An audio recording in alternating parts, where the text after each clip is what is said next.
معلوم ہوا اللہ تعالیٰ اپنے بندے کو متقی دیکھنا چاہتے ہیں. میرا بندہ متقی، میرا بندہ متقی. یہ تو رمضان کا مہینہ اللہ پاک نے دیا، ہم رمضان کے بعد کی زندگی بھی متقی بن کر گزارے، تقوی والے بن کر گزارے.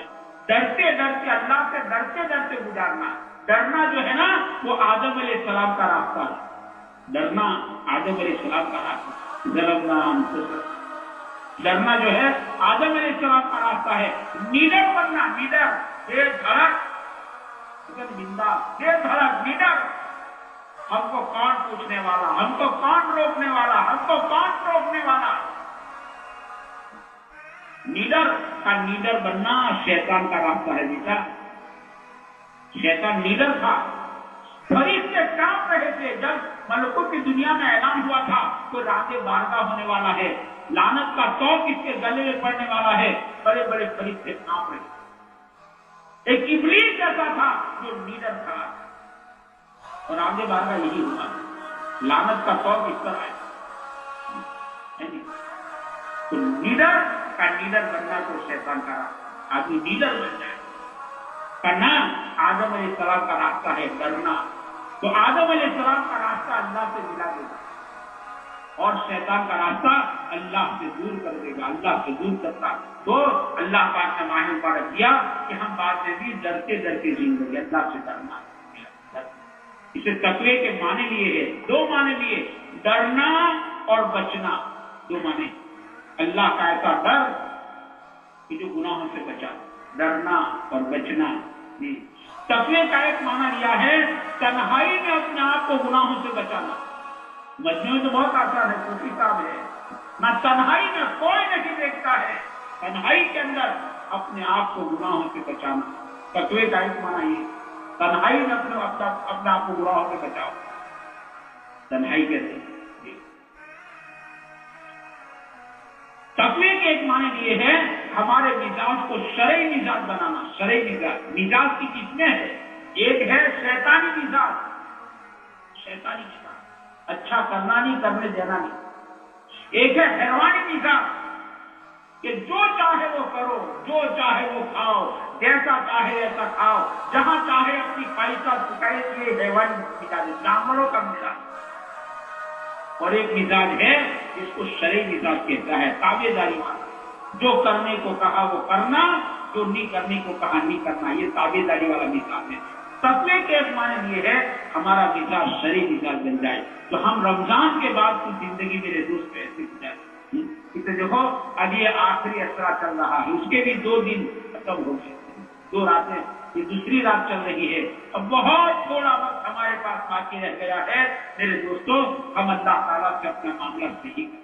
یہ راتیں بڑی مبارک راتیں ہیں. امی جان کہتی ہے نا آخری اثر آتا تھا تو حضور پاک صلی اللہ علیہ وسلم کمر کو کس لیتے تھے، لنگی کو مضبوط باندھ لیتے تھے. امی جان کہتی ہے حضور آخری اثر میں خود بھی جاگتے تھے اور گھر والوں کو جگاتے تھے، گھر والوں کو بھی جگاتے تھے.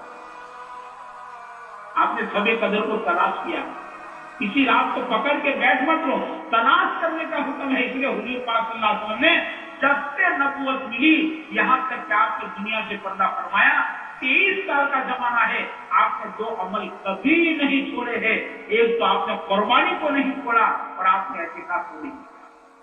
پوری حیات طیبہ نہ قربانی چھوڑی آپ نے، نہ آپ نے اعتکاف چھوڑا. شب قدر کی تلاش، یہ راتیں میرے دوستوں ہے، اس نے شب قدر کو تلاش کیا جائے.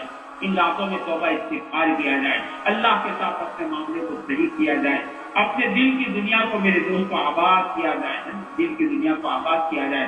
اپنے گناہوں کو یاد کر کے اللہ کے سامنے رو لو. ایک آنسو اگرچہ مکھی کے سر کے برابر بھی نکل گیا، انشاءاللہ یہ جہنم پر حرام کر دے.